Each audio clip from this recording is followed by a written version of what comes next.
Leave the audio.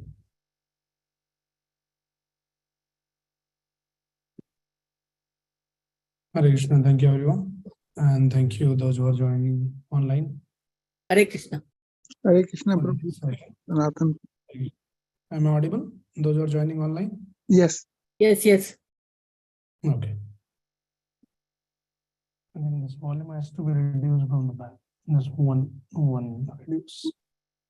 It's echoing.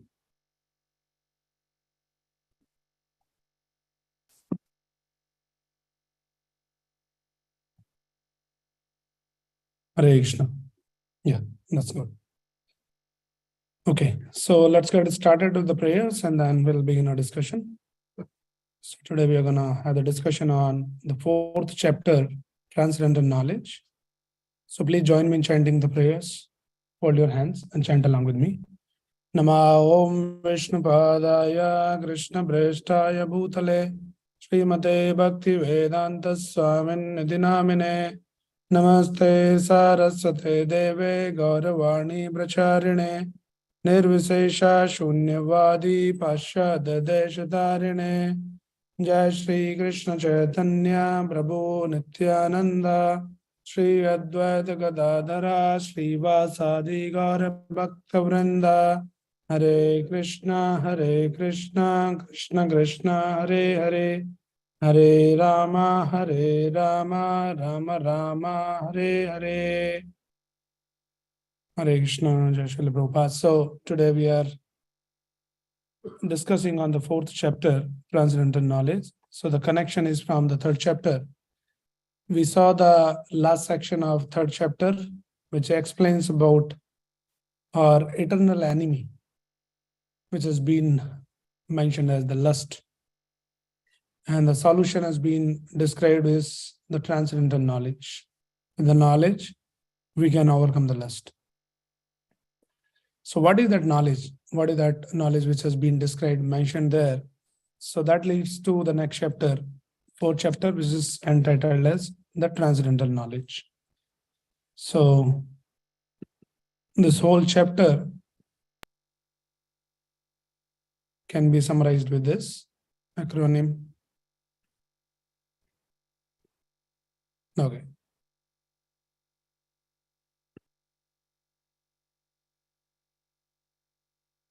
So let us see the connection between chapter 3 and 4. So Krishna explained the lust covers the knowledge and that ignorance binds us to the material world. And then towards the end of the chapter 3, it glorifies the transcendental knowledge.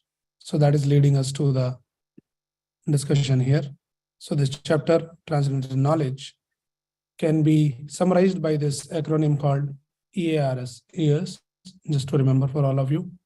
E stands for eternal education.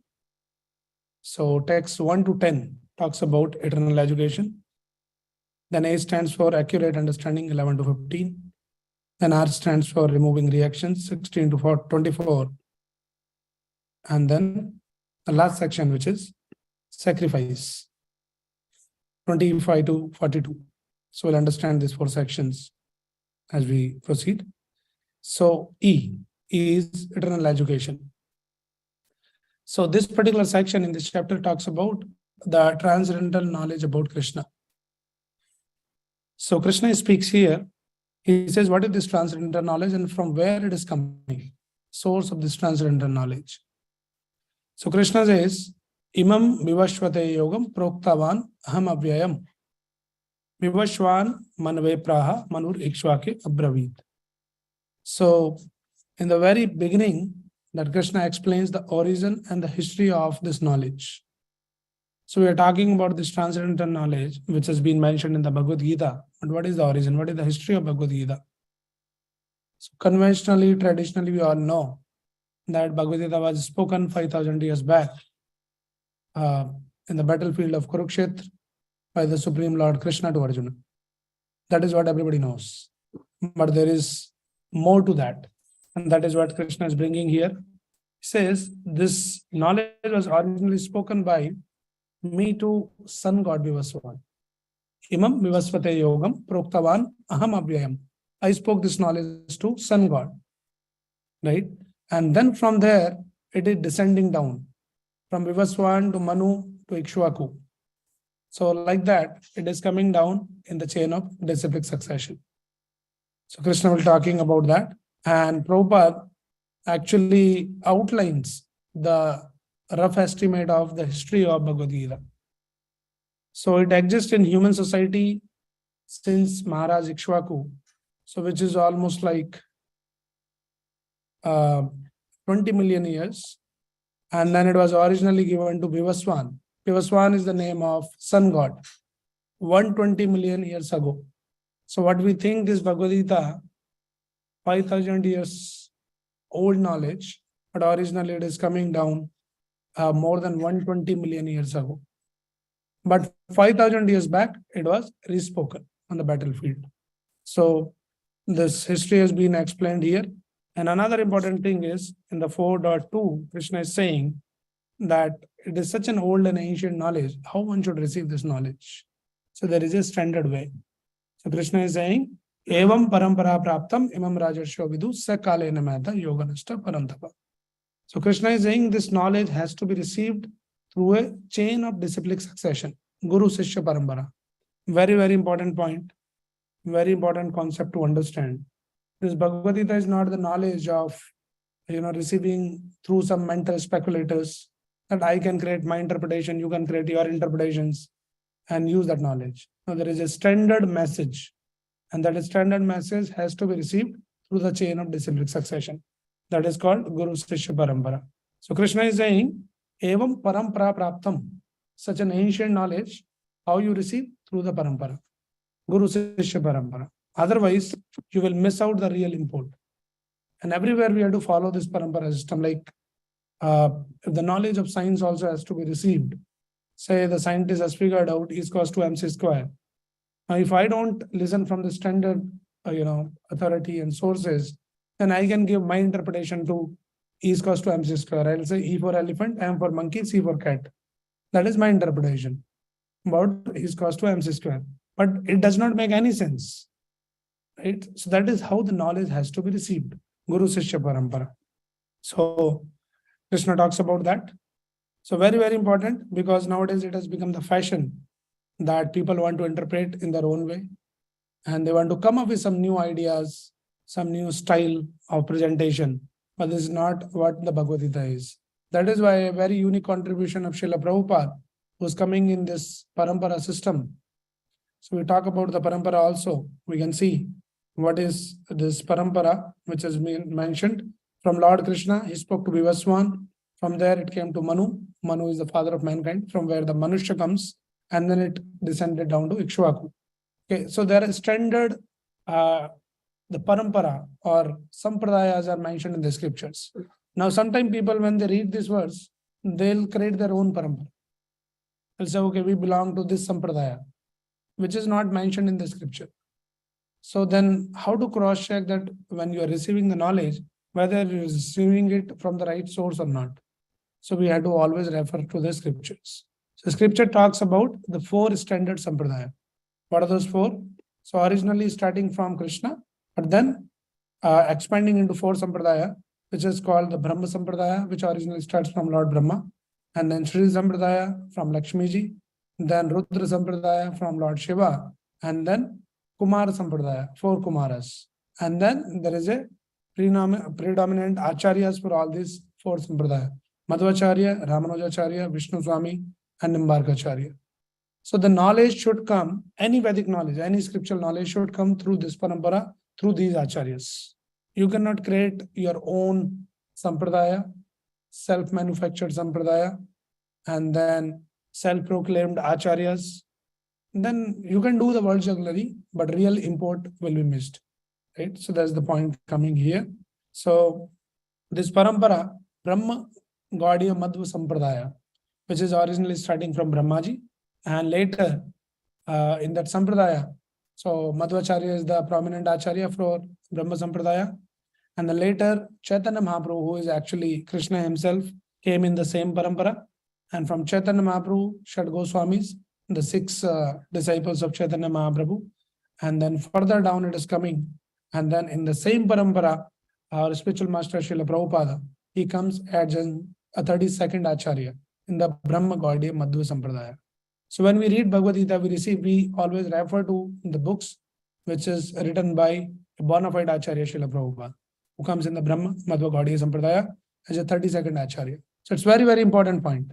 Because otherwise, nowadays, as I said, it is a fashion that people, there was one famous author, I'll not mention the name. So he thought of giving interpretation on Bhagavad Gita.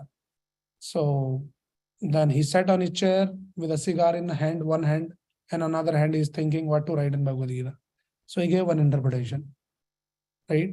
So if we receive the interpretation from such people, then what will understand Bhagavad Gita? Right? One person was put into jail, so he was getting bored there. So he thought I should do something useful. So he gave interpretation on Bhagavad Gita in the jail. But that is not the criteria. We understand the criteria is Evam Parampara Praptam. There is a standard Sampradaya and Guru Sishya Parampara, it should be descending down in that. That is how this knowledge should be received. So our teachings are authoritative, pure and safe to accept because they are based on works of His Divine Grace, A.C. Bhaktivedanta Swami Prabhupada, a pure devotee of Lord Krishna coming in the Brahma Madhva Gaudiya Sampradaya. Now somebody might say, oh, you are all Hare Krishna people, you are all followers of Prabhupada. So you can say that that is the authorized or bona fide translation of the knowledge. But Shastra says, Falena Parichayate. It's not like we are boasting or we are claiming something, but you can see by the outcome. So when Prabhupada, he came in this country and Prabhupada gave the commentary on Bhagavad Gita as it is. That is when the whole revolution in the whole world came. That people started transforming. They started becoming devotees. They gave up all their materialistic lifestyle. They gave up all their bad habits and they became first-class devotees. And who are these people? Initially, they're the people who have no background of this Bhagavad Gita, Bhagavatam, scriptures, Krishna and all of that. And those people got transformed. Because that is the potency of this knowledge. But it should come through the chain of disciplic succession. So that is the history of Bhagavad Gita. And that is how it should be received. Okay. So now, who can receive this knowledge? Is there any qualification or anybody can receive this knowledge? Yes, anybody can receive this knowledge. Just two things that Krishna says, Sa evayam mayatedya yoga prokta puratana bhaktosi me sagacheti rashyam hi etaduttamam. So this knowledge, Bhagavad Gita, it's a very confidential knowledge, rashyam. Now somebody should ask the question, what is confidential about Bhagavad Gita? How it is rashyam? How it is secret? Nothing secret. It is openly available anywhere, either physical copy or soft copy, free online copy. Anybody can open and read that. So what is confidential about that? So how do we answer this? Because Krishna is saying, Rashyam hi etad uttamam.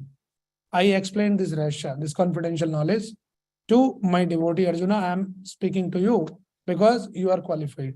What is the qualification? Bhaktosi me sakacheti. That Arjuna, you are my devotee and you are my friend also. So this is the qualification if you want to understand this Rahyam, this confidential knowledge. We should become devotee of the Lord. Now, talk about this Rahyam. What is the Rahyam in this? It's openly available, right? How it is confidential. So when it is said that it is confidential, it means the real import of this message of Bhagavad Gita is confidential. Somebody can read Bhagavad Gita, but still he cannot understand the true meaning of Bhagavad Gita. There are many scholars.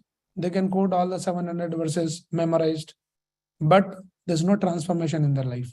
I mean, they are not understood the message. Right? It is as simple as that. If I give you my mobile phone with a passcode, so you have the access to my mobile phone, but still you don't have the access. So you say, I have your mobile phone. You have the access, but still you have no access to what is inside in this. So you can carry one copy of Bhagavad Gita in your hand, soft copy or hard copy, but still you may miss out the true message. So that is how it is confidential. So yes, to understand this confidential knowledge, this is the qualification that you should be devotee, and we should be like either devotee or devotee in the Sakha Bhav. Okay. Now, so when Krishna spoke all of this, that I spoke this knowledge to Sun God. Now, natural question, it is like, now I spoke this knowledge. If I say that, today we are repeating this session on the 4th chapter. Earlier, actually, I conducted this session on the 4th chapter, and in my audience, Mahatma Gandhi was sitting, and I explained to him nicely then you will all laugh. Some of you are already laughing. It doesn't make sense. So how you can speak to Mahatma Gandhi? He was like much senior to you. When you are not even born, he might have already left, right? So same question is coming here. Arjuna's doubt, because Krishna is saying, I spoke this knowledge to Surya Dev, sun god. Now Arjuna is asking, you are like my contemporary, you are my cousin, and sun god is like senior. So how did you speak this? So that is what the question has been asked here. So basically, Prabhupada explains that Arjuna is not confused. He knows everything about Krishna. But why he's asking this question is to defy demonic and atheistic people who say that Krishna is ordinary. So now Krishna will explain that I can do this. I spoke this knowledge to some God because I am not ordinary person like you and me, other people. I am special. Okay. So now Arjuna wants Krishna to speak authoritatively so that demons, they know that Krishna is transcendental, is superhuman. Right. So then Krishna get the chance now, and then he'll speak about his divinity, divine nature of Krishna's appearance. So what he says in the 4th chapter, Krishna says, he talks about his appearance and disappearance. Bahuni me vatitani janmani tavacharjuna tanyam veda sarvani natvam veda parandava. He says, you, me, and everyone, we have taken many, many births. All right. But you remember, I remember everything, but you forgot everything. So the point is, Krishna's birth is not ordinary like anybody else in this material world. So that has been explained in the Srimad Bhagavatam 10th canto, that how Krishna appears. He does not come like an ordinary person of this material world. So how he came? So when Vasudeva and Devaki was in the jail, in the prison house, so then first Krishna appeared in the 400 form, Narayana form, in front of them. And then from there, he goes into the mind and the heart and the womb of Devaki. Who can do that? He came to confirm that I am the Supreme Lord. Now I'm gonna come as your child. Right? So that is what Krishna's birth is. So it is transcendental. So Krishna says, I remember everything. It's not ordinary. And then another important verse he says, Ajopisan Abhyatma Bhutanam Ishwarobisan Prakritim Swamadhishtaya Sambhavami Atmamaya. So he says, I appear in my original transcendental form, which is unborn and never dies. I appear by my own will. Very important point. Krishna may seems like he is also taking birth like an ordinary person in this material world.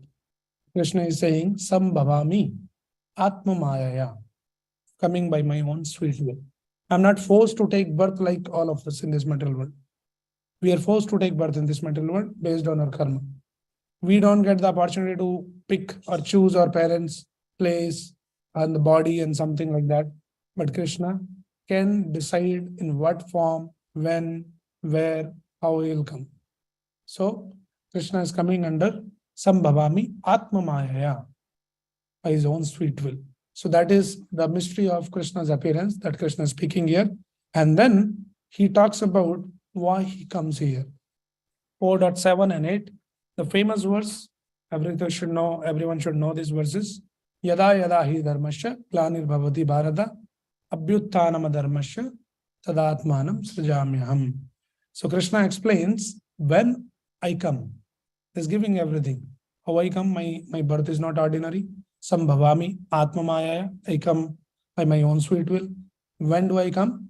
I come when there is a dharmasya glani, and there is a decline in religion, and then abhyuttanam adharmasya, predominant rise in a religion. So when there is a lot of dharmasya glani, then Krishna has to appear. Why? To re-establish the principles of dharma. So that he explains. First he explains when, and then second he explains why he comes. Paritranaya sadhunam vinasaya cha duskritam dharma samstapnarthaya sambhavami yuge yuge. So explain, I come, why he comes. Paritranaya sadhunam vinasaya cha duskritam. Number 1, to annihilate all the demons. But now the acharyas give the commentary that do Krishna really need to come to kill the demons? The demons are so powerful that he has to personally come, fight with them, struggle, and then finally kill them? It's as simple as Krishna is sitting in everyone's heart as Paramatma, including the demon also. So Krishna is sitting as Paramatma in demon's heart also. And if Paramatma leaves our body, his body is no more. This will be a dead body. So to kill the demon, Krishna has to just move out, walk out from his heart. And the powerful demon will just fall dead there. Right? So actually speaking, Krishna does not come to kill.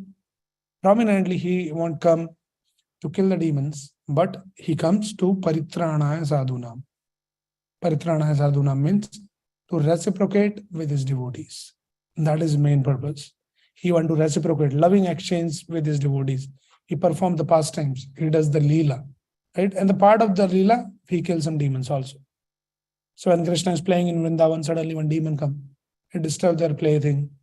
So that enhances the rasa, the sweetness of the leela. There is a tension, there is anxiety, and the friends are shouting. All the Brajvasis are shouting, Krishna, please save us, and then Krishna will come like a hero. Right? So to add little adventure, little rasa into those pastimes, he performed this also. So this is why he comes. So when he comes, why he comes, and how he comes. So Krishna explained that. And then most importantly, he says that Janma karma cha me divyam evam yo veti tattvadaha. So anybody who understands my janma, like my appearance, and my karma also, my activities, my leela, my pastimes, one who knows them in truth, tattvadaha, tyaktva deham punarjanmanaiti. To that person, after giving up the body, punarjanmanaiti, he never takes birth again. So Krishna is giving the secret here that how to get rid from this cycle of repeated birth and death. We have been talking again and again, but here is the secret, 4.9. Right? How to come out from this cycle of birth and death. So Krishna says, if you know about my appearance and my activities, tattvataha, then tyaktva deham punarjanmanaiti, you will never come, but mameti Arjuna. You will come back to me. So that is what is the power of knowing about Krishna, hearing about Krishna, right?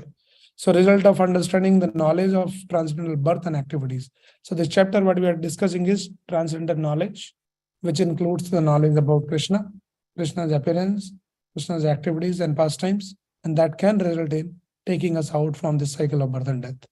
So that is the power of the transcendental knowledge. So we can go back to Krishna, right? No rebirth, no birth in this material world again, and then we can be completely absorbed in Krishna and become purified. Okay. And then Krishna, another important point he brings here, this is the 10th verse. Then why people are not able to understand about Krishna? It is that easy. Krishna is saying, know about me and get free from all this bondage. But why? What is stopping them? So he says, Beat rag bhaya krodha man maya mamupashrida behavo jnana tapasa puta mad bhava maashad.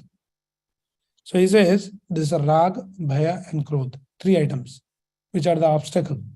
So rag means attachment, bhaya means fear, and krodha means anger. These are the 3 obstacles which holds us to know about Krishna tattvadaha. So what is this attachment? Attachment to all the worldly things. And you are so absorbed, you are so lost that you don't have the time to know about Krishna. That is attachment. Some people, they come out from all this materialistic attachment, but then they have the fear.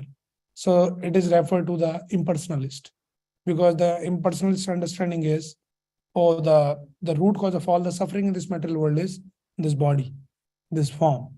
So we should not have any form further. So we don't want to take any further form. So we'll go and merge into the Brahman. So there is a fear of the material form that stops them. And then krodh. Krodh means sometimes people, they follow some, mixed up philosophy and they get completely confused and they get frustrated. Okay, forget about all this. I'm not interested in all this. This is called krodh. So either it is attachment, fear, or anger. It stops. Okay. So this is the first section. Beat raga bhaya krodha manmaya mamupashrita bhavo jnana tapasa puda mad bhava magadaha. So this I explained. Now, so this is the first section which talks about the eternal knowledge, transcendental knowledge. So we understood about this knowledge is eternal. It is not just 5,000 years back, but it has been coming down from the beginning of the creation. And Krishna gave the history. And Krishna explained that I spoke this to sun god. And Arjuna asked the question. And Krishna explained about his Janma and Karma. That I come under my own Yogmaya Shakti, Sambhavami Atmaya. When I come, when there is a decline in the religion, and why I come, Paritranaya Sadhuna, Vinashaya Duskritam. And anyone who knows about all this, then he will become liberated from this bondage. And who cannot? One who is had the attachment, rag and bhaya and krodha. Okay. So now question comes here. If it is that easy to know Krishna, and then Krishna is saying that know me, and then you will become free, then why people does not know Krishna, not attempting to know Krishna, right? And this is the important point. So that leads us to the second section, which is accurate understanding. Let us see this. Applying transcendental knowledge. Okay, so Krishna, basically he explains that, why people don't understand about Krishna. If Krishna wants, he can make everybody understand about him. But Krishna says, I am actually reciprocal. Ye yatha mam prapadyante tam stam bhajamyaham. Mam vartamanu vartante manushya partha sarvasha. So Krishna says, I am reciprocal. So to the degree someone surrender, to that degree I reciprocate. So if somebody wants to know me, I'll help him to know. If somebody is interested in only worldly enjoyment, worldly things, then I also can't do anything. I'll help them to enjoy worldly things. So Krishna respects our free will. So Krishna is reciprocal. So he helps even the atheistic people also. So the atheistic people, when they write the books, then God does not exist. Now they may not realize from where that intelligence is coming to write the book. God does not exist. That intelligence is also coming from God only. But they are thinking that we are smart. And we write the big book and give the logic and reasons, then God does not exist. So Krishna reciprocates. Right? And another important thing is, he says, Mam Vartamanu Vartante. So in this line, Krishna answers one confusion, a misconception. People think that all the paths lead to the same goal. Either you worship Krishna, or you worship something else, or you don't worship. Ultimately, at the end of the day, you will reach the same destination. These kind of concepts are, very prevailing in the society. So Krishna says, Mam Vartmanu Vartante, that everyone actually follows my path. What it means. So basically, Krishna is saying, either you voluntarily follow my path, otherwise you will be forced to follow my path. It means, like a person who follows all the rules and regulations of the government can live happily. You say, no, I don't believe in government, I don't want to follow. I'll do whatever I want to do. Yes, you can do that. And then government will make you to follow government. They'll put you in the jail, and in the jail you will follow the government's laws. So either you follow voluntarily, otherwise they'll make you follow. So Krishna is saying basically that, we should learn how to follow Krishna's path. Otherwise, also, we'll be following Krishna's path only, but then Krishna will reciprocate accordingly. So there are three categories of people as been explained. Brahmeti, Paramatmeti, Bhagavaniti, Sadhyati. Gyanis, yogis, and the devotees. So some people think that supreme truth, the absolute truth is impersonal. It's some light. So Krishna reciprocates with them. And they think, yes, supreme truth is light. So Krishna will also show them the light. And they will be happy with the light. Then there is next level of transcendentalists. They think the God means he's sitting on heart as Paramatma. So Krishna will guide them to follow that process, and he'll give them the darshan as Paramatma. But then devotees, they understand that Krishna is the Supreme Lord. He is a person. It's a beautiful form, Shyam Sundar form. And Krishna will reveal his beautiful form to the devotees. So that is what Krishna is saying. Basically that ye yatha mam prapadyante, that I reciprocate to the degree one surrender. If you want to see me as a light, I'll show the light. If you want to see in the heart, I'll be in the heart. And if you want to see me in person, I can do that also. Right? So these are the three different degrees, but they are not three different things. Please understand. They are the this for the same thing, there's a different levels of the same absolute truth. It's not like if you follow this path, you will reach somewhere. You follow that path, you will reach somewhere else. No, you will ultimately reach there, but you will be in a different level. So at one level, you understand Krishna as a light. It's like example, simple example is train. Say the train is coming from far off. You see the train, what do you see? You see some light is coming. It's very far, you can't see. So a train means light. You just see from the far and you go away and you say, I saw the train today. It is a light. That is true. Nothing wrong. But that is a partial understanding of the train. It's not complete understanding. But you stay back a little bit more, and then train comes a little closer. You say, oh no, behind the light, there is some bogie, some engine and something, and then you go up. So train means some bogies and some engine and all of that. That is also right understanding, but again, it is partial understanding.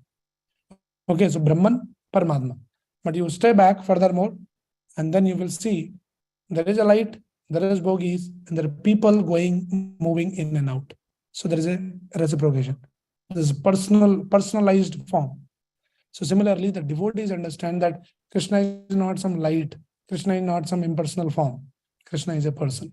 And Krishna will reciprocate. Ye atha mam prapadyante tam stam bhajamyaham. That is what is bringing. So all paths lead to same goal. No, there is one path, but it can take you to the different levels of understanding the same absolute truth. Right? So people say you sit in, any flight, you go to the airport, catch any flight and you reach the destination. So that kind of a logic. So either you worship Krishna, you worship some demigod, you worship someone, you worship your neighbor, you worship your, boss, you will reach the same destination. No, it will not. You want to reach the destination, the highest destination, you have to take this path and then gradually you can move on. Now question comes, if Krishna says, Ye atha mam prapadyante, I'll reciprocate, whatever they want, I'll give.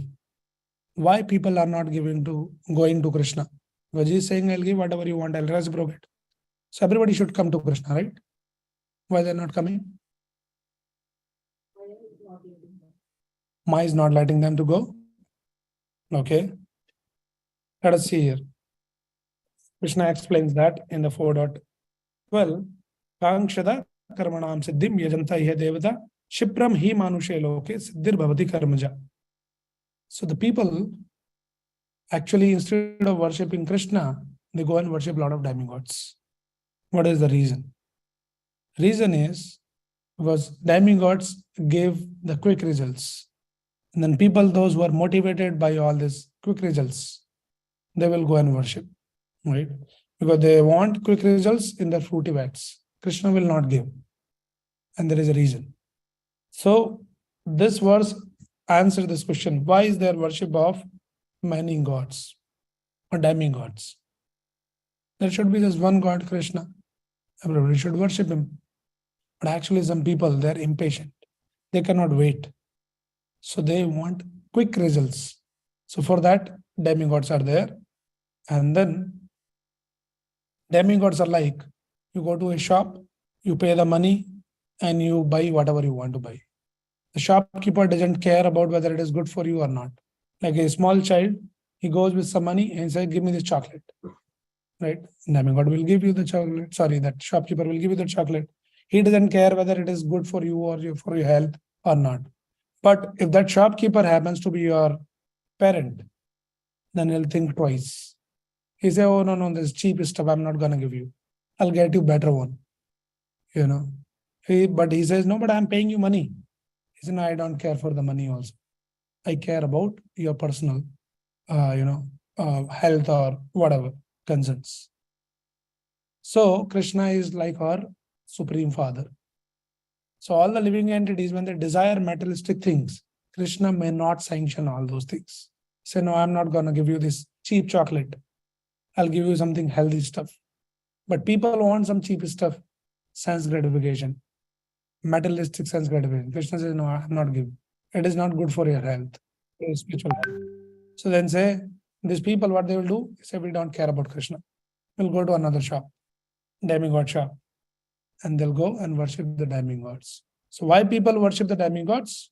Because they want some cheap stuff and the quick results, which Krishna doesn't give. Right. So that is why there is a worship of the demigods. So many different varieties of gods. And then who worship whom? Krishna says, for that I have created the system. Very famous verse. And one of the controversies about the Sanatan Dharma that has been, sometimes people, they create the controversy out of this. Say, oh, Hindu Dharma is all about casteism. Right? So this is the reference. But let us understand here, it really encourages the casteism or what it is exactly. Chaturvanyam maya srashtam guna karma vibhagasha tasya kartaram apimam vidhi akartaram avyayam. So Krishna says, I created the 4 varnas and the 4 ashramas, the Brahmana, Kshatriya, Vaishya, Shudra, Brahmachari, Grastha, Vanprastha, and then Sannyasi. And based on your guna karma, you can take up whatever path you want. So Krishna has created guna karma vibhagasha. Somebody is a Brahmana, he will act in a certain way. He'll worship in a certain way. Somebody, his guna karma is like a Kshatriya, his way of acting will be different. So Krishna basically respects individuality. Says, based on your guna karma, I've created the system and you can take up whatever path works for you. Right? If you are very passionate, you want some quick results or something, go and worship the demigods. I'll not say anything, but I'm telling you what is good and what is bad. So Krishna has created this varnashram system. Right? But ultimately, the idea is based on your guna and karma, you act, but gradually you will get purified if you follow the system of varnashram system. You are a Brahmana, you are a Kshatriya, you are a Vaishya, follow that system, follow your whatever varna or ashrama, and then gradually it will purify you. And one day you'll reach to Krishna. So that's the idea. It's a gradual purification. Because Krishna understands that everybody is not on the same level. Everybody cannot be like a Brahmana, sitting and reading the scriptures whole day, understanding, chanting, reading, worshipping. People may not do that. Some people might be very passionate. This is okay. Follow your passion and little by little, just follow something. And then gradually you'll get purified. So this is what it is, a varnashram system. So what is called as caste system, which is seen and, posed as something exploitative. It is not exploitative. First of all, Krishna is saying it is guna karma vibhagasha. It is based on your guna and karma. So caste system is not birthright claim. I am a Brahmana and I have an exclusive right over certain things, and you are all Shudras, don't come here, don't touch me. Not like that. Krishna is saying it is guna and karma based on your qualities and your character and your nature. And that system has been there always, not in Hindu Dharma. In any system you will see there is an intellectual class, there is an administrative class, there is a business class, and there is a labor class. Even in the corporate world also, they also follow the same system. But they might say in a different language. Here it is said in a different language. Brahmana means intellectual class, those who will do thinking process. So you'll see in the corporate, there will be people sitting on top, they'll make the policies. Right? And then there is an administrative class, they will take care of the administration, they're called the Kshatriyas. They are very passionate people, they drive a lot of inspiration in doing this kind of a work. It's called the Ishwar Bhav. Ishwar Bhav means controlling the things, managing the things. They can do well, they will do that. They're called Kshatriyas. And then there is a business class. Some people, their mind works like that. For anything, they will think, okay, how it can result in some profit. And some people are like, what is Shudra class? Now, Shudra is a very controversial term. Sometimes people get so confused. Oh, you're calling me Shudra, you are insulting me, you are abusing me. Because this Shudra has been, portrayed as something negative word. It sounds like there is a negative connotation with this word, Shudra. Or how you can call me Shudra. Shudra is basically who helps everyone. So based on their abilities, they may not have the thinking ability. Thinking means taking the independent decisions. Right? Possible. Many of us might be falling in that category. You might get confused when it comes to this or this. Somebody comes and says, do this, you will do perfectly well. But somebody asks you this or this, you'll be confused. You'll be scratching your head because we don't have the ability. Right? So Shudra means who always need some guidance. But they are no less. They are no less. That we should not think, oh, Brahmana is superior and Shudras are inferior. Not in that sense. Everybody plays a different role. The whole system is like a body. Prabhupada explains. So in our body, if I ask the question, your head is important or legs are important? Everything is important in the body. Somebody says, oh, my head is important. Can we cut your legs? No, you will be in trouble. But yes, brain is little more important, but it doesn't mean that legs are useless. They're also important.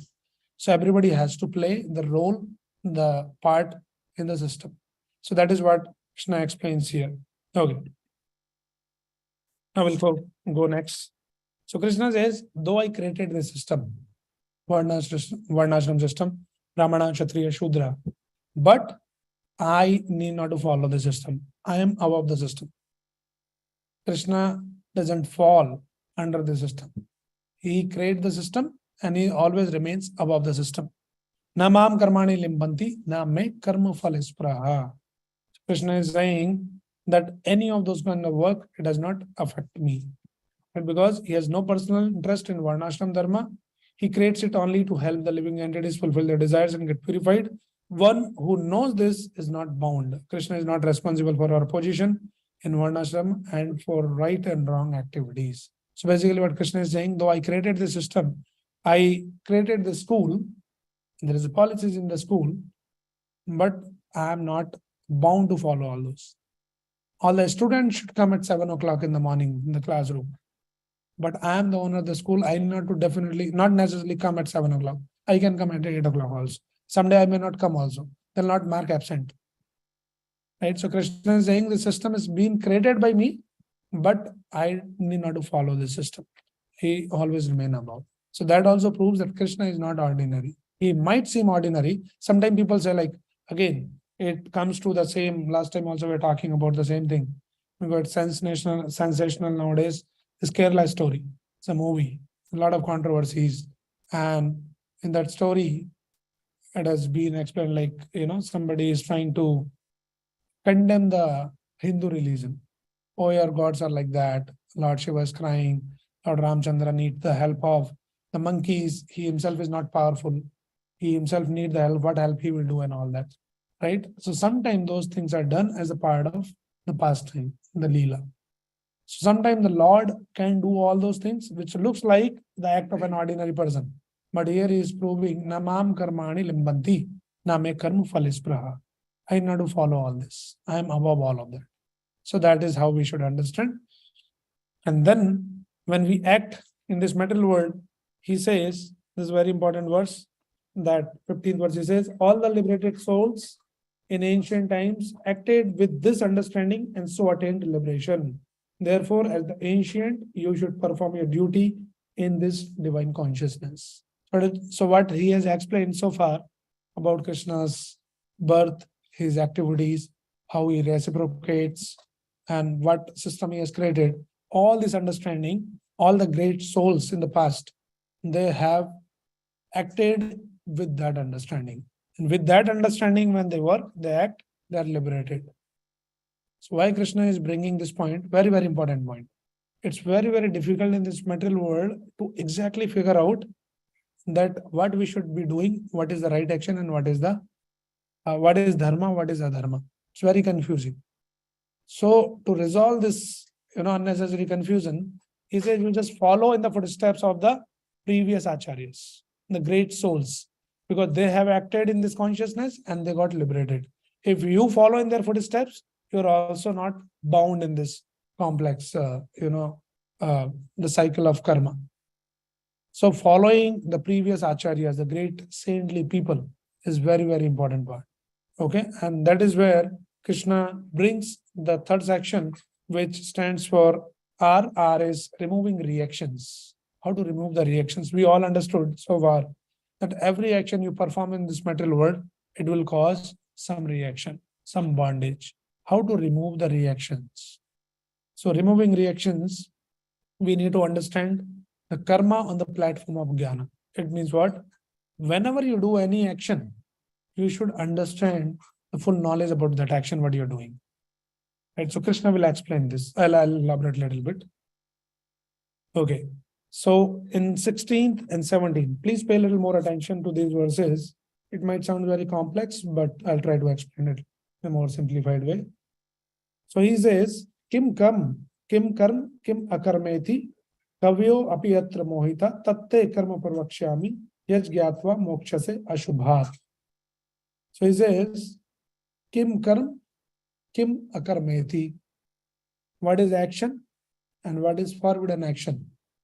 Very difficult to determine. Arjuna got confused, right? Because he was thinking this fighting and killing my own family members is a dharma. And for a common man, it makes sense. It sounds very logical. But what is dharma and what is adharma? What is karma and what is vikarma is not that easy to determine. So what Krishna is saying? Kavyo api atra mohita. Even the intelligent people are bewildered to understand what is dharma and what is adharma. What is action and what is forbidden action. It's very, very difficult.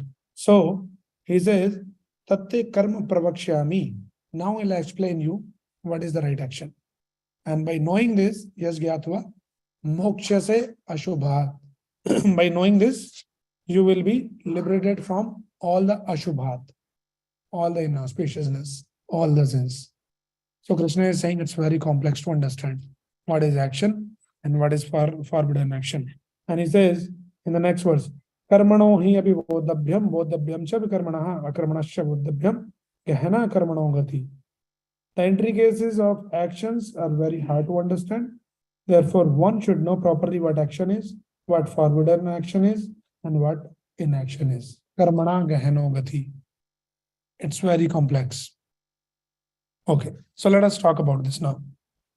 What is karma and what is vikarma? Vikarma means forbidden action. Okay, which will cause the bondage. Not very easy. So number one, we should understand that it's not that activity itself which will determine whether it is good or bad. But there is something more to that activity, which is your right intention, your right consciousness. So what is karma and what is vikarma? Vikarma means the forbidden action, or dharma or adharma. Anything which is in line with Krishna's will is dharma, and which goes against Krishna's will is adharma. It is as simple as that, not to make it more complex. So killing your own family members is a dharma or adharma? You're killing your own grandfather, your own teacher. Sounds like a dharma, right?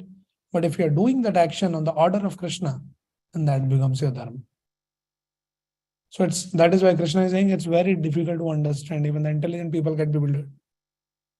So this is how we should understand that, like last time we discussed in the fifth session of six series in detail, a soldier who kills 100 of people will be rewarded if he kills all the people on the order of his commander with a gun.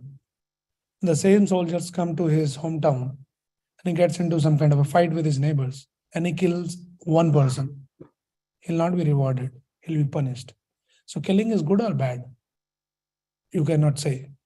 It depends on for what you are killing. If you are killing on the order of your commander in chief in the army, you'll be rewarded. You'll be given the Paramveer Chakra or something like that.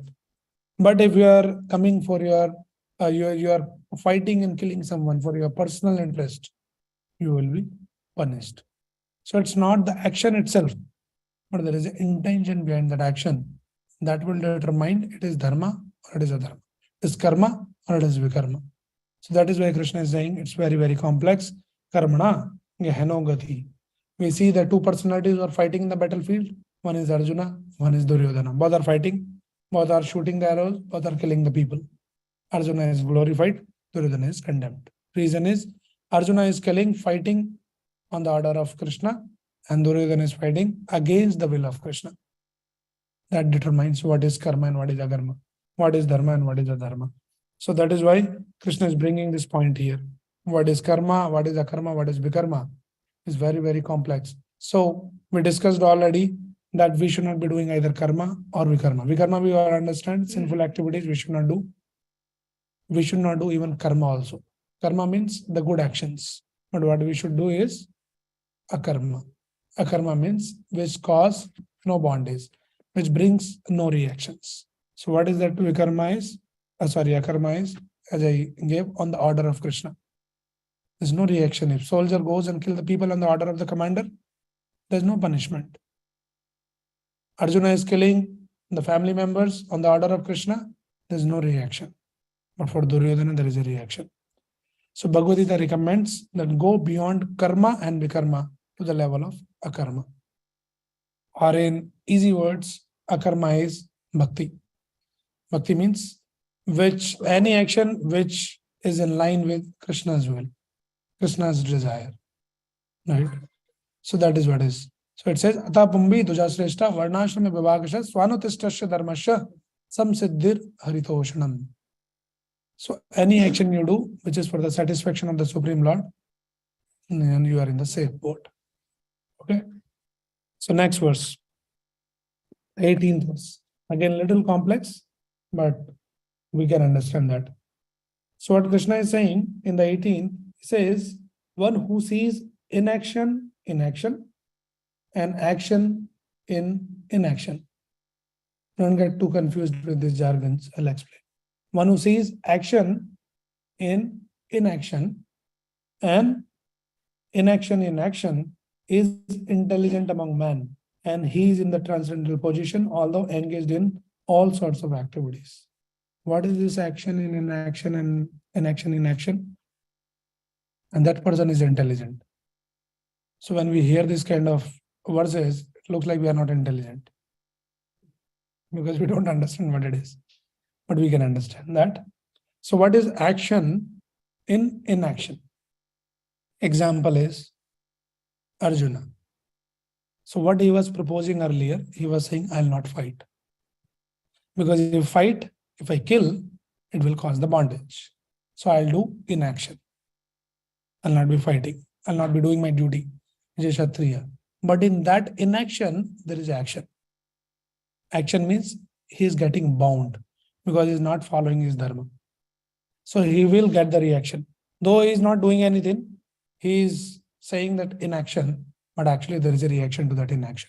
So this is called action in inaction. Now, coming to the second, which is inaction in action. Inaction. Inaction means basically, you understand like this. Inaction means there is no reaction to that. That is inaction.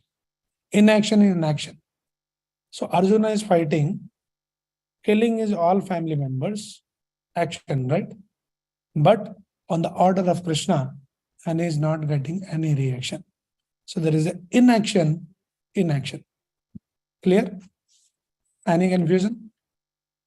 Okay. So this is like in a devotee context. Let's talk about in the context of the karmis also, materialistic people. Okay.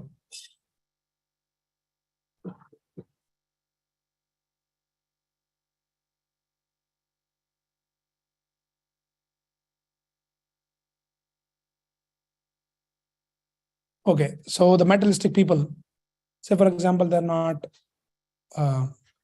following, they're not doing anything, simply just lazing around, complete inaction. He is getting more and more bound, entangled in the laws of karma. So there is a inaction in action. And some people you will see they're very passionate. There's a lot of action is happening. They're working hard, they're making money, they're becoming famous, a lot of action. But actually inaction. Inaction means it doesn't bring any substantial result at the end of the day. So though you worked hard, you made a lot of money, you got a lot of power, position, something, at the end of the day, when you die, you left everything. So though you did a lot of action, but resulted in inaction, you did not get anything to carry forward. Right? So this is what Krishna is saying. So it's very, very complex. But one who sees action in inaction and inaction in action is an intelligent person. So we should become intelligent person. So sometimes you will see the devotees, they're sitting, doing nothing much, and they're simply sitting and chanting, reading Bhagavad Gita, going to temple, doing some kirtan. Some people say, you lazy fellows, you have nothing to do in your life or what? Simply going to temple every day, chanting Hare Krishna. Better you do some good work, some productive work hard. You are an engineer, you're wasting your engineering degree, wasting your skills. People can condemn like that. But these people are not intelligent people. It seems like devotee is inactive, but he is very active. His actions are for some higher cause. So mentally speaking, he might not be very active. He might not be very passionate, may not be doing something like the ordinary person in the material world does. But still he is very, very active. Like that. And then on the contrary, you see, sometimes you'll see the devotees, there is an inaction in action. If you see Srila Prabhupada, and of course, you can see the followers of Prabhupada, all the devotees in the Prabhupada's movement.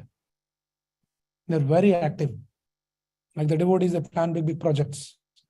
We'll build this temple, this program, that program. There's a lot of actions are happening. A lot of planning is happening. A lot of time, energy, resources being utilized. A lot of action. But they're not getting bound.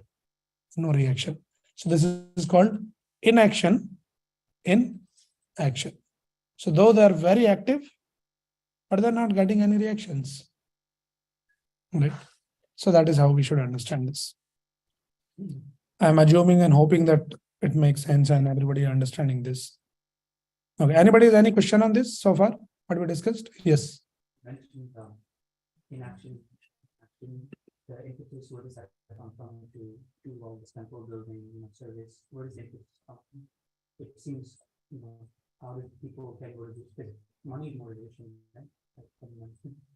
Yeah, so for the outside people, money is motivation, but for devotees, Krishna's satisfaction, some siddhir haritoshnam, that is the motivation. To please the Supreme Lord, to please the spiritual master, that is the motivation.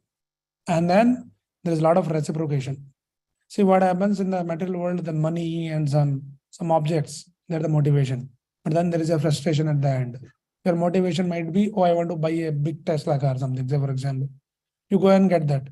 So till the time you are always anticipating when I'll get it, the day you get, then you realize this Tesla car is not giving me any pleasure because it doesn't reciprocate. You can't go and say, oh, my Tesla. Maybe just 1 or 2 days you might feel something excited about that, but then it doesn't reciprocate. But then there's a lot of liabilities. You have to pay the loans or whatever, right? So this is the nature of the material motivation. It gets punctured once you get that. But the spiritual motivation is, that is why Krishna explained in the 18th chapter, when we'll reach there, we'll talk about that. Krishna says that the spiritual life is poison in the beginning and nectar at the end. Material life is nectar in the beginning, poison at the end. So this is how we should understand. So in the spiritual life, there's a lot of pain. Oh, I had to chant every day, I had to go to temple, I had to read Bhagavad Gita, I had to attend the session. My God, it's too much. It's a poison in the beginning, but nectar in the end. You will relish it. You will see your life is becoming very blissful. You're very satisfied, very happy, very contented. In the matter life, everything is so fascinating, and more you accumulate the things, more you get frustrated. This is the nature, right? So yes, there is always a motivation. Action, inaction. Please tell me my understanding is correct. What Krishna wants you to do, be intelligent enough, discriminate, which is going to create bondage, which is not going to create bondage, and concentrate on things which doesn't create bondage. Is my understanding? Yes. So yes, you should be intelligent enough to understand, but it is very difficult to understand. That is why Krishna says in the 15th verse, follow in the footsteps of previous acharyas. So they will guide us. Otherwise, you might conclude something and then you realize, my God, I am getting bound in this complex. Things are becoming complex. So the easy boat is that follow the previous acharyas. That is why Krishna is bringing the whole discussion. He says, in the past, they followed the previous acharya, they got liberated because it is very difficult to understand. What is action, what is inaction, what is, vikarma, dharma, and all that. We cannot figure out. So best is follow the guidelines of the bona fide spiritual master and the guru. We take the shelter of the guru, follow the guru's system, guru's authority system, guru's institution which is created, And through that, we understand and we act intelligently, take the guidance of, all the devotees and the spiritual master like that. And then we remain the safe boat. But yes, we should be intelligent enough to understand. But again, there is a risk. Because Krishna very clearly saying in the 15th verse, 16th verse, Kabyo apyatra mohita. Even the intelligent people also get bewildered. So we might think, oh, I am very intelligent to understand what is right and what is wrong. But then we may also get bewildered. So the best path is follow the previous acharyas. That is the best way. Okay. In one of the sessions, you were saying that whenever you are doing something, you should surrender that thing to God. That will be counted as advaita. Like if I am in a dress costume, I need to perform my duties. But whatever I am doing, I should surrender it to God. I should adhere to the rules and regulations which are prescribed in the Dharma, that I should not take numbers, whatever the four principles are there. I should follow them, and despite of that, I might be doing many mistakes because I'm not that intelligent to discriminate whether it is wrong or not. So that the best way I think that would be I would surrender all my activities to God. Yes, so that is what is called the Karma Yoga or Nishkam Karma Yoga. Because at this point, we are not like, we'll do only what Krishna says, but we can follow that what Krishna says, that how we should do what we are doing. Okay, so there is rules and regulations, follow those rules and regulations, and then make the Krishna the center of your life, and offer the result in the service of Krishna. There might be some personal desires also, but by that process will get purified gradually. There are two categories, constitutional duties and so we should not forget our main duties. Yes, constitutional. Yes. So we do the Swadharma and we do the Nitya Dharma parallelly. And then we find the right balance. Yes. Okay. Okay. So this is clear. We'll move to the next. We will say for demigods, but we have been hearing that if we are praying demigods, then they are also directing us to the Supreme Godhead. Yeah, they will guide, but it's a gradual process. Yeah. So that is a very long process. If we worship the demigods, they will also ultimately take you to Krishna only, but they will basically help you to take to Krishna. Like if you are worshipping the demigod with the idea of some sense gratification, he'll give you that. He'll keep giving you that. And one time when you will be frustrated with all your sense gratification, and then you realize what is this going on, then some sense will be put into us. So yes, so that is why Krishna has created that system of demigod worship. Anyway, that portion will be discussing in the 7th chapter in detail. What is the idea of this demigod worship and all of that. There's an elaborate section in the 7th chapter. Okay. So Krishna explains about this knowledge, and he says, so someone who understands this knowledge, he works without attachment. And with that knowledge, he says, nice verse, says, Jnana Agni Dagda Karmanam Tamahu Pandita Buddha. So the fire of knowledge burns up the actions of work. So if you work in this knowledge, what we understood, Krishna and how the things work, then all your reactions will be burnt out in that fire of knowledge. Means you'll not be bound into all this cycle if you act in this knowledge. So this is the way. Okay. Okay, so Krishna explains a little bit more about the sadhaka stage, sadhana stage, and the perfected stage. You can read the verses 21, 23, 21 and 22. And then in 23, Krishna introduced the yajna. That he says, Yajna charata karma samagram praviliyate. The work of a man who is unattached to the modes of material nature and who is fully situated in transcendental knowledge merges entirely into transcendence. Okay, now it might sound very complex, but Krishna is saying whatever you do, yagnarthat karmano anyatra lokoyam karma bandhana. Going back to the 3rd chapter, 3.9. That whatever you do it as a yajna. Now, yajna is not just fire sacrifice, but yajna is a spirit. Spirit to samsiddhir haritoshnam. Whatever action you do it for the satisfaction of the Supreme Lord. With that intention, with that consciousness, with that idea, if you do any action, then any action which seems like a material action will be like a yajna. Right? So, and then Krishna talks about this yajna, and then Krishna elaborates actually there's a different kinds of yajna for different people. Okay? So that leads us to the last section of this chapter, sacrifice, different kind of sacrifices, and that will lead to the transcendental knowledge. So what are the different sacrifices? I just listed it down here. Will not go in the detail, and you can read yourself, but we'll just come to the conclusion of that. So there is karma yogis, worship the demigods. So they worship the demigod because they want something in turn. That is also one kind of yajna. Then there is jnanis, impersonalist, so they want to merge into the Brahman. Then there is a brahmacharis. For the brahmacharis also there is kind of a sacrifice been explained, mind control. For the grasthas, sense control and self-control. And then there is a dravya yajna, means grastha should do some charity also. And then tapo yajna, people should follow some austerity also. And then yoga yajna, you follow some mysticism. And then swadhyaya yajna, read the scripture. Like that, there is a different kind of yajna that Krishna elaborates in this section. And then finally talks about the pranayama also. So I'm just, explaining all this into very shortcut. We cannot go in the detail. And then finally he says, yajna shabita kalmasha. So when you do the yajna, then all your sinful reactions are destroyed. So either you follow as a grasthavala yajna, brahmachari yajna and all that, but ultimate yajna is this, samsiddhir haritoshnam, topmost yajna, yajnadharth karmano anyatra. Do actions to please the Supreme Lord. Then all your reactions will be burnt out, will be destroyed.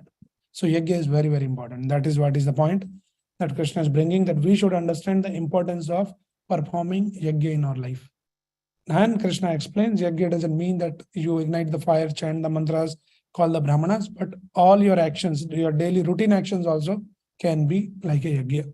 If you know this knowledge, you act in this knowledge, then your actions are like yajna. Okay. And then Krishna explains, without the sacrifice, one can never live happily in this life or in the next life. Thus, many types of sacrifice are described in the Vedas. And then finally, when you do all this yajna, then what happens? Shreyan drapamaya yajnas, jnani yajna parantapa, sarvam karma kilam partha, jnane parisamapayat. When you keep doing all the yajna in your life, then ultimately you will reach to this level of, it says, jnane parisamapayat. It will conclude, it will take you to this level of this knowledge. So if you don't have this knowledge, then you start doing some yajna. If you are in a grasthashram, do something. If you are a brahmachari, do something. And keep doing all that, you get purified and finally come to the level of this knowledge. What knowledge? Transcendental knowledge, which we have been talking. So this is another way. So what Krishna says here, says the sacrifice of knowledge is greater than the sacrifice of material possessions. So son of Pratha, after all, the sacrifice of work culminates in transcendental knowledge. So when you do some charity, when you do some fasting, some, vrata and all of that, ultimately what will happen? Slowly and gradually, you will come to that knowledge of the level of transcendental knowledge. One day we will understand that bahunam janmanam ante jnanvan mam prapadyante vasudevam sarvamiti sa mahatma sudurlabha. So after many, many lifetimes of doing all this yajna and all this gradual process, one day you come to the level of understanding Vasudevam Sarvamiti. Krishna is the supreme ultimate. So all this yajna will help you to reach to the level of knowledge. Okay, now question can be asked, what is the another process of attaining this knowledge? So Krishna explained this very important point here. Tad vidhi pranipatena pariprashnena sevaya updekshanti te jnanam jnaninas tattvadarshina. So you can receive this knowledge by taking the shelter of a bona fide guru. Tad vidhi pranipatena. Very, very important words. Please pay attention a little bit. That one should go to a bona fide spiritual master. And then go there, and what you should do is pranipatena pariprashnena sevaya. 3 items you should remember. People go to the guru for the sake of some fashion. Oh, I have Guruji. But what you should be doing to the Guruji, going there? First, pranipat.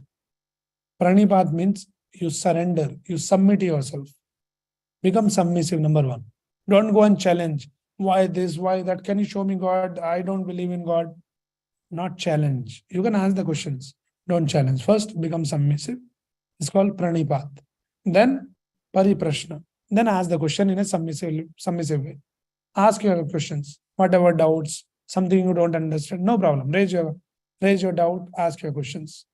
And simply just keep asking the questions and doing nothing is also not going to help. People come in the session, they'll ask, Prabhuji, this question, that question. Great. Ask, seek the clarification. What next? The goal of knowledge is not knowledge. Goal of knowledge is action. Simply, I know this, I know that, I read Bhagavad Gita, I memorized these verses, Prabhuji told this thing, I remembered everything. Where is it reflecting in the action? So the goal of knowledge is action. Okay, so that action is sevaya. So when you go to the Guru, bona fide Guru number 1, then pranipat, submit, pariprashna, ask the questions, and then do seva. Seva means following the instructions of the spiritual master. Follow the instruction. And by doing that, upadekshanti te jnanam, jnaninas tattvadarshina. These people are not ordinary people, they are tattvadarshis. And they can transmit that divya, that knowledge into your heart when you do the seva. So this is the way, that is how we should receive the seva. So we discussed earlier that this is not the process, that the two kind of process being explained. Aroha pantha and avroha pantha. Ascending process and descending process of knowledge. Ascending process means the materialistic way of receiving the knowledge. You go on exploring, finding more and more. Okay, this, keep going. This is one way of knowledge receiving. Another way is descending process. It is coming down from the top. Krishna spoke the knowledge to Brahmaji, Brahma spoke to Narad Muni, and then Vyasadeva, and like that in the chain of disciplic succession. This knowledge is coming down and it's a perfect knowledge. So you should go for the perfect knowledge. Then you try to use your limited intelligence and logics and try to explore and come to the wrong conclusion at the end of the day. Right? Upadekshanti te jnanam jnaninas tattvadarshina. When you do the seva submissively, then spiritual master will give you all the knowledge in your heart. This is the way to receive the spiritual knowledge. You cannot receive the spiritual knowledge by challenging someone. Show me God. You cannot see God. Somebody, one session was going on, someone person, he gets up. He says, if God exists, then he should come before me, then only I'll believe. That person says, you sit down, he'll not come for you to prove him he exists or not. You cannot see God just like challenging like this. There is a way. Krishna explains, Bhaktya mam abhijanati yavanya chasmi tattvada. With devotion, you can see the Lord. Not only you can see the Lord, but you can purchase the Lord. Lord will become your order carrier. Like Arjuna, he became the charioteer driver. Like that. Yashoda Mai bound Krishna with a rope. Who can bind Krishna, the Supreme Lord? Who can bind? The devotee's love. Devotee's devotion has the power more than Krishna. Krishna says, I sell myself to my devotee. So this is the way, not by challenging. So that is why it is said, Pranipatena, Pariprashnena, and Sevya. So submissively go, ask your question, seek clarification, and not only just keep talking, not only just lip service, but action item. Sevya. Sevya means follow the instructions. That is how you receive the knowledge. Okay. And then Krishna explains a little more about all that. And then finally, we come towards the end of this. So Krishna says that Nahi Jnanina Pavitram Yam Vidyate Tatswayam Yoga Samsiddhi Kalen Atmani Vindati. So what Krishna is saying here, that this knowledge is sublime and pure. There's nothing as pure and sublime as this transcendental knowledge. So Krishna is basically, he is glorifying this knowledge. That this knowledge is not ordinary knowledge, it is the most pure knowledge. Nothing sublime than this knowledge. Who can receive this knowledge? There has to be some qualification. So we already saw the qualification in the beginning. Bhakto si mein sakha cheti. But Krishna further more additional details he gives. He says here, says Shraddhavan labhate jnanam tatpara samyatendriya jnanam labdva para shantim achiranadi gacchati. Krishna says Shraddhavan labhate jnanam. Very important. How do we receive this spiritual knowledge? Shraddhavan labhate jnanam. You should have some shraddha, some faith. One who is not Shraddhavan, you can never understand this knowledge. You can go on asking 100 questions, you can go on challenging for each and everything and come to no conclusion. But I have some Shraddha. Shraddha means, in the words, Shraddha means faith in the words of the bona fide spiritual master. Like Prabhupada. He said, chant Hare Krishna mantra. Now you can ask logically, oh, by chanting Hare Krishna mantra, how it is going to help me? How I'll become self-realized by chanting Hare Krishna mantra? Logically, you can go on asking and come to no conclusion. Another way is have some faith and start doing the process and experience yourself. That is what is called the Shraddha. So it's not a blind faith. But anything in this material world also, this is we are talking about the spiritual thing. But otherwise also in the material world, everything runs on the faith. Everything in this material world operates, functions on the faith. If there is no faith, this world cannot function. Right? You go and buy a ticket online. You pay some hundreds and thousands of dollars, and they'll give you one receipt, something. If you don't have the faith in the system, in the airlines and something, then it doesn't work. The whole thing will collapse. You can go asking, oh, I gave you $1,000. You are giving me one screenshot, something like one, two line. There's no substance as such. What if tomorrow you say no? It doesn't work. You say, okay, then please don't buy the ticket. You can never travel. So Shraddha is important. You go to the university, you submit the fee, and they say, okay, this is our, course for 4 years. You have to come these many, semesters, write the exam, assignments, pay the fees, and this, follow all this. At the end of 4 years, we'll give you the degree. On the day one only, you go and ask, what if after 4 years you don't give me the degree? Is it to find another college? You can never study. So Shraddha is needed in this material world. So similarly, Krishna is talking, Shraddhavan labhate jnanam. Only Shraddhavan people can have that knowledge, and who cannot have? Agyascha ashraddhanacha samsyatma vinashyati. One who is ashraddhadhana, who doesn't have the faith, and samsyatma, who is always doubtful, is vinashyati. He'll be lost. He'll not get any knowledge. So Krishna explained these two things. Who can receive this knowledge, who cannot receive this knowledge. And then finally, he says in the 41 verse, therefore, one who has renounced the fruits of his action, whose doubts are destroyed by transcendental knowledge, and who is situated firmly in the self, is not bound by the works. Therefore, the doubts which have arisen in your heart out of ignorance should be slashed by the weapon of knowledge. Armed with yoga, O Bharata, stand and fight. So what Krishna is saying, with this knowledge, you can remove all your doubts. So use this knowledge, I explained you. Use this knowledge, slash all your doubts, which is coming out of your ignorance. Through this knowledge, remove your ignorance, and then stand and fight. Same. What is the last instruction in this chapter? Stand and fight. Arjuna is confused again.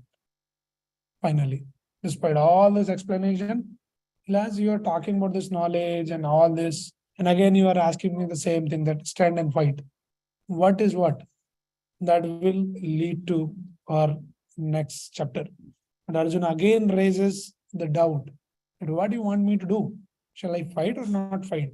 Shall I renounce everything or fight? So we'll see that. Okay, so let me pause here and see if anybody has any question.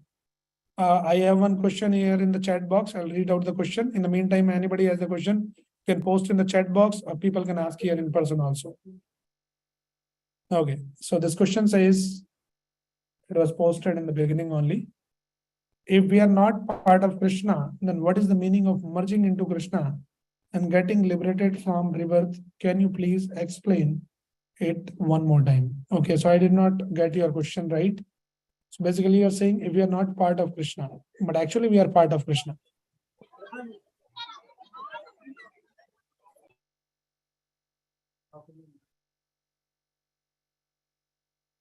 No, but it says something else. If you're not part of Krishna, what is the meaning of merging into Krishna and getting liberated from rebirth?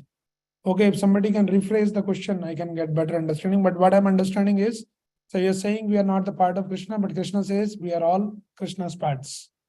Okay, merging into Brahman it's a different process. So some people, some transcendentalists, their understanding is that we all belong to Krishna and Krishna is impersonal. We'll also go and merge into that impersonalism. So that is a incomplete and partial understanding about the supreme truth. Okay, so I don't know whether it is making sense, my answer, but if you can say more about your question, I can explain more. Okay, anybody's on more questions or something? Yes.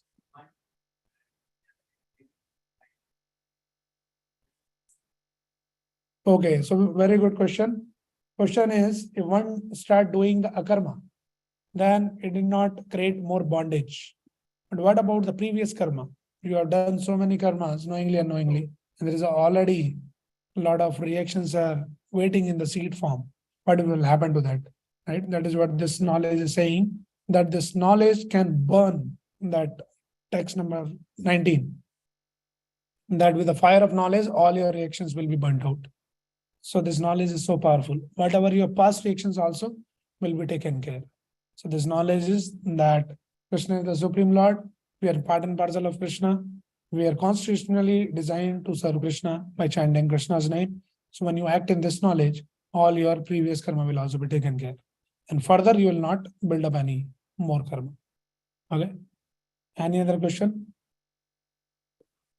Yeah, you can come closer or say loud.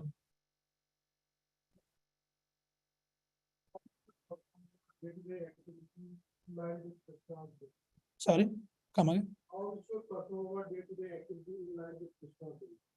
Okay, so your day-to-day activities in line with Krishna. Okay, so there's a different level of doing that. One level is just follow the basic rules and regulations, like not doing any sinful activities, like the 4 pillars of Dharma, 4 forbidden activities: no meat eating, no gambling, no intoxication, no illicit relationship. This is one basic. Okay, and then once you come to that level, then go to the next level, understand more. See, even in the Bhagavad Gita also, you see the surrender is not like 0 and 1. It's a gradual process. So in the beginning, in the 2.7 itself, Arjuna surrendered to Krishna. Shishyasteham shadimam tvam prabannam. But that is not a complete surrender. Surrender means he said, okay, I'll listen to you, what you want to say, please say. So he did not say, I will follow what you say. He says, I'm confused, now please tell me. So listening to Krishna itself is one level of surrender, right? So listen to Krishna, read Bhagavad Gita, understand how to do the things, what not to do in our life, what to do and all of that. You will get some understanding. That is one level of surrender. And then towards the end of Bhagavad Gita, what Arjuna says, Karishye vachanam tava. I heard everything. Now my conclusion is, whatever you say, I'll follow. That is called complete surrender. So surrender begins with at least start paying some attention what Krishna is saying. Start reading Bhagavad Gita. Okay, we understand something. You may not follow everything what is said in Bhagavad Gita, but at least you should be familiar what is being said there. Otherwise, we will remain ignorant. We think our life is the whole life. What I think, it's like the frog in the well. Going to the office, work, get some money, get one car, one house, pay some loans, life is over, die one day, leaving everything behind. These are all important items, but then we should explore more. There is much more to this human form of life. It's not about that. So when we pay attention to this knowledge of Bhagavad Gita, then you will see there's more dimension to the life. Okay, and then some of the things you will find that very easy for you to follow, like say, chant Hare Krishna Mahamantra. Now that can be done by anyone, right? And then we say, okay, whatever you eat, offer first to the Lord and then eat the prasadam. That also can be done. So slowly the journey begins and then you will understand more and more.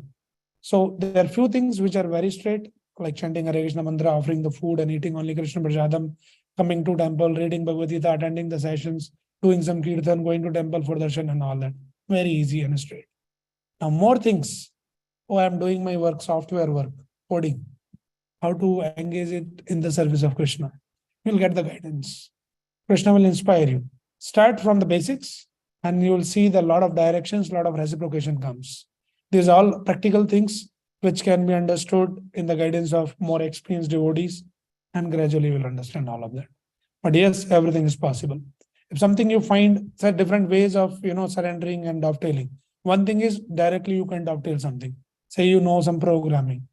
Let's say, for example, the devotee knows to make the PPT for this presentation. So they're using their skills to make the PPT. So your skill is directly used in the service of Krishna. But now you say you are writing some coding and something like that, which you don't find any means to engage in the service of Krishna.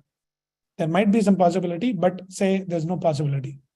Then by doing that work, you'll get some fruit, some result, which is salary, you're making money. You can give some portion of that money in the service of Krishna.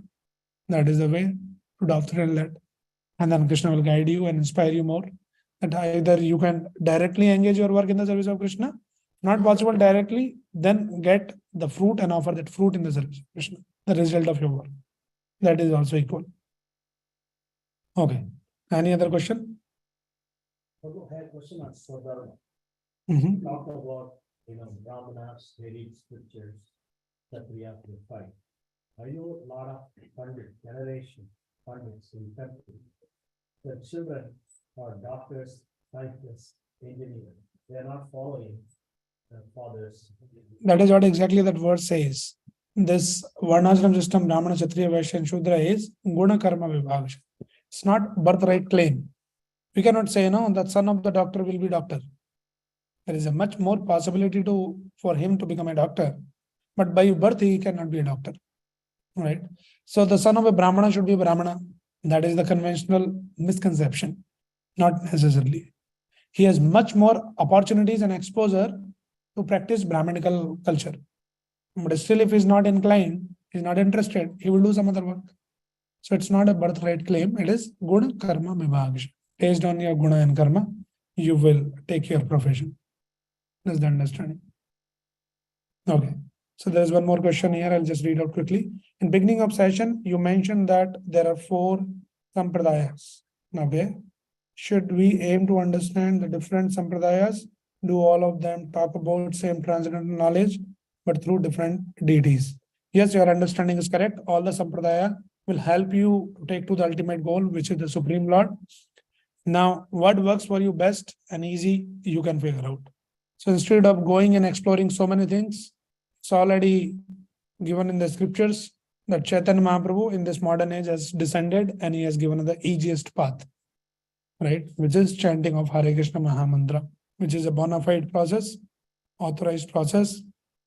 So if we can take up that process of chanting Hare Krishna Mahamantra, then it's very easy to attain perfection in life. Instead of going and exploring this path and that path and so many paths, because we have limited time, energy, and intelligence.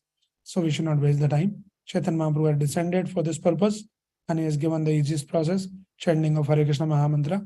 Chant that and make your life sublime and perfect. Yeah. Okay. So another question related to previous question. When you explained Mayavadi concept, you explained that we are not part of Krishna, hence I'm getting confused. Okay. So I don't remember what you understood, what I spoke and what you understood, but the point is, we are all part and parcel of Krishna. And the Mayavadis, they don't understand that concept. They think Krishna, the Supreme Lord, is some impersonalism. It's some kind of a light, it's some kind of an energy, and their aim is to go and merge into that energy. So it's a partial understanding. There's a beyond that understanding is Krishna is a person. Yes, Krishna is a light also. Light is his bodily effulgence. And then beyond the light, he is a person. So that understanding is not there for the Mayavadis. Okay. So if you need more clarity, we posted some links in the group description. Please go and find those links. And you can post your questions there. I'll answer in the sheet. Okay. So we are creating that forum because we cannot accommodate all the questions. It is beyond the scope of this session. So feel free to post your questions. I'll answer. Okay, now let us all quickly chant one round of Hare Krishna mantra together. Please repeat after me. Jai Shri